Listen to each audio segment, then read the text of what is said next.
Today I want to do a quick video of how to check a bad compressor. So I had a call for this unit and I didn't have any power, no low voltage, no high voltage. Found out that I had a bad fuse, replaced the fuse, checked my breaker was stripped, turned it back on, but before turning my disconnect on, I want to check for my high voltage components. First thing I did was check my compressor.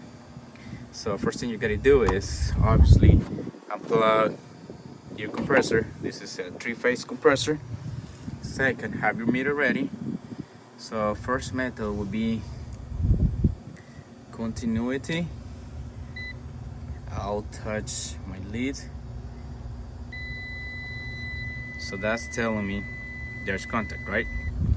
So I scratch one of the copper pipes to have a good ground. So first thing I'm gonna do is check each leg to ground. So let's see, it's a little hard with one hand. Touch that one, touch that one. Second, there you go. You hear that? That's telling me there's continuity between the leg and ground. So that leg's grounded. Second leg, same thing, grounded. Third leg, it's not grounded. But I already know it's grounded because 2 legs are grounded. Second method, we're gonna go to ohms and we're gonna check each leg to ground. If we have any readings, that means that it's grounded. Same thing, 1 leg to ground. The first one, let's see, it's a little hard, one hand, like I said before, but okay, first leg. There it is.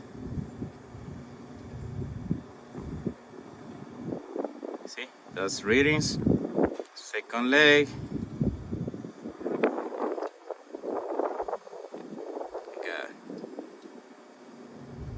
Got readings. Third leg, I got readings. So that tells me this compressor is bad. So we'll have to replace it.